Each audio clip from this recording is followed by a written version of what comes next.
바람이 세차게 불던 가을 아침, 나는 오래된 사진첩을 펼쳤다.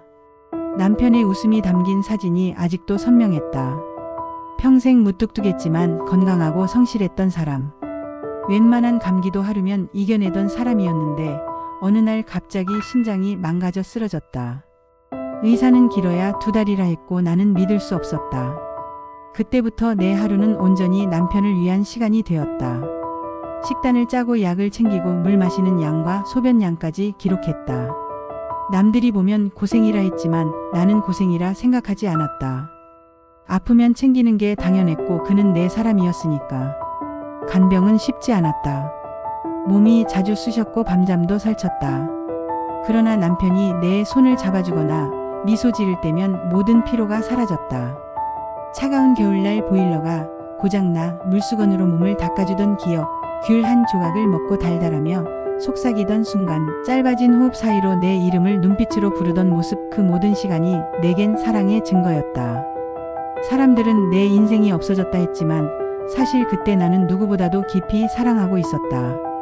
그러나 마지막은 너무 갑작스러웠다.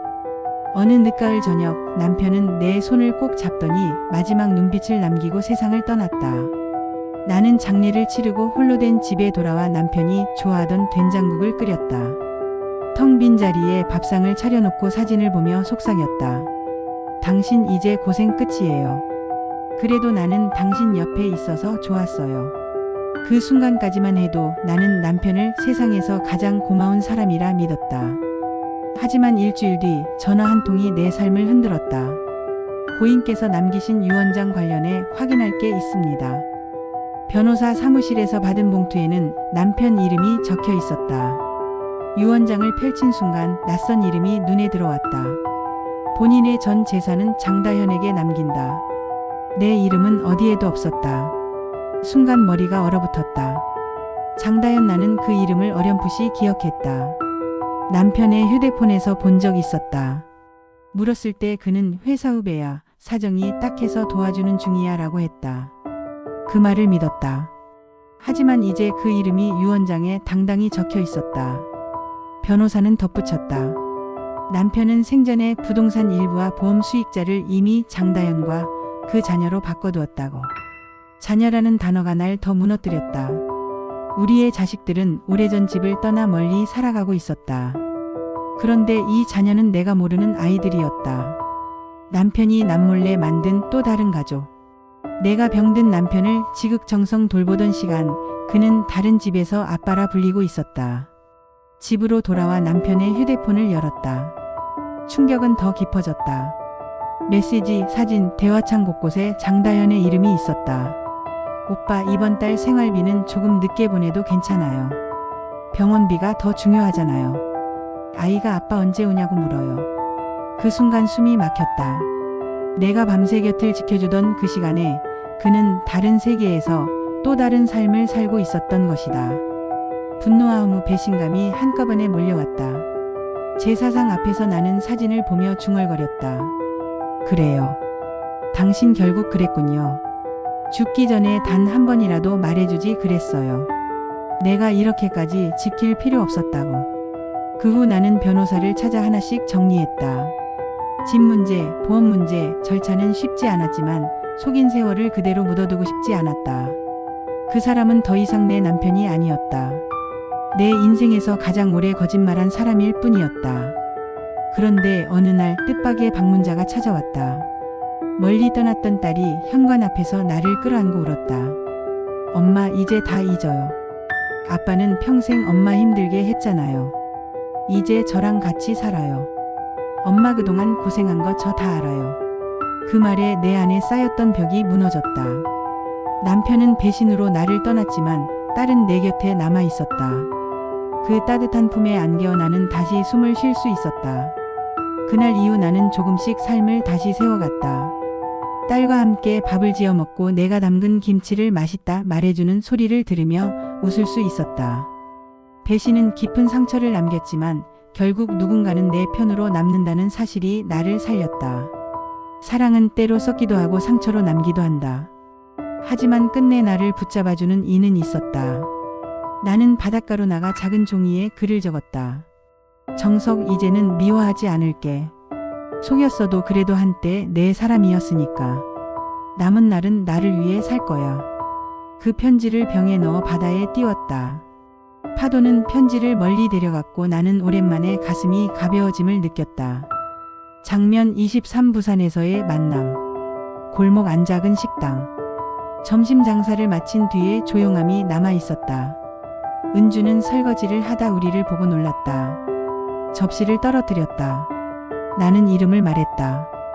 그는 한동안 아무 말도 하지 못했다. 우리는 테이블에 마주 앉았다. 차가 나왔다. 증기가 얇게 퍼졌다. 누구도 먼저 말하지 않았다. 나는 심호흡을 했다. 이 만남이 우리 모두를 어디로 데려갈지 알 수 없었다. 그러나 피할 수 없었다. 더는 도망치고 싶지 않았다. 오늘의 숨을 길게 들이쉬고 내일의 마음을 아주 조금만 남긴다. 남긴 마음만큼 가벼워지고 가벼워진 만큼 앞으로 간다. 장면 24. 은주와의 대화. 은주는 조심스러운 목소리로 처음 이야기를 꺼냈다. 처음에는 결혼한 줄 몰랐다고. 시간이 지나고 알게 되었지만 아이들이 생기고 나서는 헤어지기 어려웠다고. 나는 그 말을 듣고 눈을 감았다. 상상했던 문장과 크게 다르지 않았다. 그래도 마음은 아팠다. 은주는 말했다. 그가 항상 미안해했다고. 부인에게 미안하다고 평생 갚을 수 없는 죄라고. 그는 아이들을 아끼고 나도 아꼈다고. 좋은 사람이었다고. 나는 속으로 되뇌었다. 좋은 사람이라는 말이 이렇게 복잡할 줄이야. 혜진은 우리의 사이에 조용히 앉아 있었다. 아이의 손이 내 손등 위에 닿았다. 시간이 천천히 흘렀다. 말들이 어렵게 방을 건넜다. 오늘의 숨을 길게 들이쉬고 내일의 마음을 아주 조금만 남긴다. 남긴 마음만큼 가벼워지고 가벼워진 만큼 앞으로 간다. 장면 25. 복잡한 진실. 은주는 마지막에 그가 정리하겠다고 했다. 아이들이 대학에 가면 끝내겠다고. 부인과만 살고 싶다고 말했노라고. 그 말이 진심이었는지는 이제 알 수 없다고. 나는 그의 얼굴을 떠올렸다. 진심과 욕심이 한 사람 안에서 부딪힐 때의 표정을. 우리는 모두 상처를 입었다. 상처의 모양은 달랐지만 아픔의 성질은 비슷했다. 나는 은주에게 말했다. 당신도 피해자일 수 있다고. 그 말이 내게도 필요했다. 누군가를 피해자로 인정하는 일은 나를 피해자로 인정하는 일과 닮아 있었다. 우리는 서로를 바라보았다.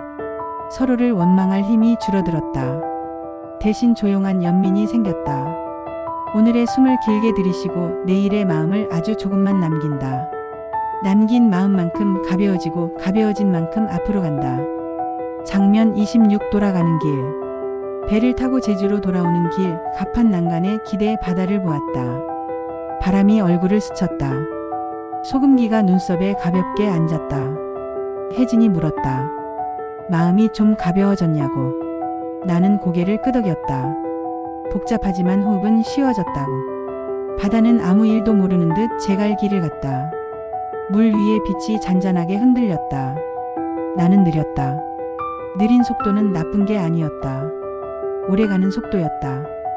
오늘의 숨을 길게 들이쉬고 내일의 마음을 아주 조금만 남긴다. 남긴 마음만큼 가벼워지고 가벼워진 만큼 앞으로 간다. 장면 27. 편지 쓰기. 집에 돌아와 나는 책상 앞에 앉았다. 편지지를 꺼냈다. 그리고 그의 이름을 썼다. 정서가, 오랜만이야. 은주를 만났어. 생각보다 좋은 사람이더라. 나는 내가 왜 그 사람을 좋아했는지 조금은 알 것 같아. 그래도 나는 화가 났다. 30년 동안 나를 속였지. 나는 그 서운함을 오래 붙잡고 있었어.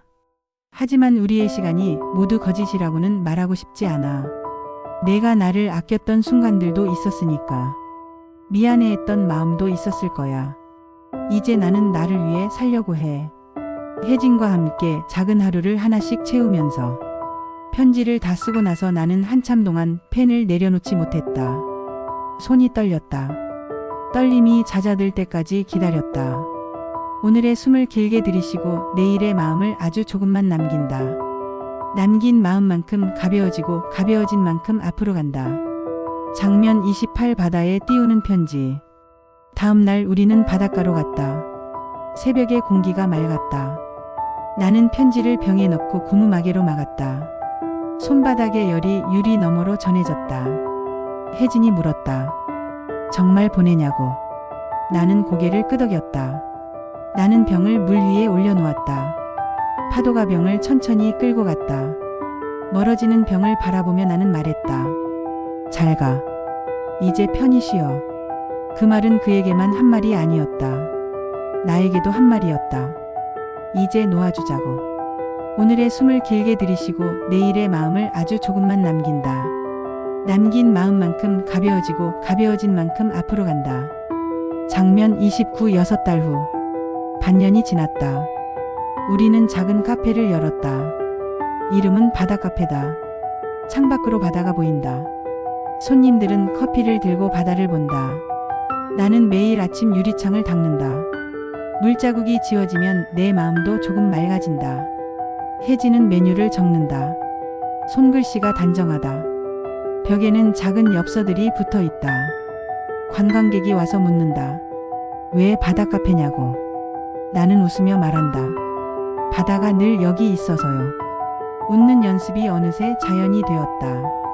자연스러움은 시간을 먹고 자란다. 오늘의 숨을 길게 들이쉬고 내일의 마음을 아주 조금만 남긴다. 남긴 마음만큼 가벼워지고 가벼워진 만큼 앞으로 간다. 장면 30 마지막 대화. 문을 닫은 저녁 우리는 테라스에 앉아 노을을 본다. 혜진이 묻는다. 아빠를 용서한 걸 후회하지 않느냐고. 나는 잠시 생각한다. 용서란 단어를 쉽게 쓰고 싶지 않다. 나는 말한다. 용서라기보다 내려놓기라고. 미워하는데도 큰 힘이 드니까. 그 힘을 우리 앞날에 쓰고 싶다고. 혜진이 고개를 끄덕인다. 바다는 금빛으로 물들었다. 우리가 모르는 내일이 그 안에 있었다. 모를 수 있어서 다행이었다. 모르면 기대할 수 있었다. 오늘의 숨을 길게 들이쉬고 내일의 마음을 아주 조금만 남긴다. 남긴 마음만큼 가벼워지고 가벼워진 만큼 앞으로 간다. 장면 30일 새로운 하루. 다음날 아침 나는 창문을 연다. 바람이 커튼을 밀고 들어온다. 찻잔을 2개 꺼낸다. 하나는 내 것, 하나는 혜진의 것. 우리는 간단한 아침을 먹는다. 빵을 자르고 잼을 바르고 커피를 나눈다. 사람들은 이제 나를 달리 본다. 불쌍한 여자가 아니라 새로 시작한 여자라고. 그 말이 조금은 가벼웠다. 나는 그 가벼움을 허리춤에 메고 하루를 시작한다. 바다는 여전히 같은 자리에 있다.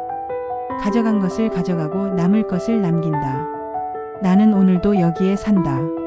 어제보다 조금 덜 무겁게, 내일을 너무 서두르지 않게. 오늘의 숨을 길게 들이쉬고 내일의 마음을 아주 조금만 남긴다. 남긴 마음만큼 가벼워지고 가벼워진 만큼 앞으로 간다. 나는 안다. 바다는 가르치지 않는다. 다만 보여준다. 물러나는 방법, 다시 오는 방법, 사라지는 것과 남는 것의 간격. 그 사이에서 우리는 하루를 붙잡는다. 붙잡는 법은 사람마다 다르다. 누군가는 울고 누군가는 일하고 누군가는 편지를 쓴다. 나는 오늘도 닫고 접고 정리하고 한 문장을 쓴다. 그 문장이 나를 앞으로 조금, 아주 조금 움직인다. 바다는 설명하지 않는다. 단지 보여준다. 물러섬과 되돌아옴, 사라짐과 머금의 간격.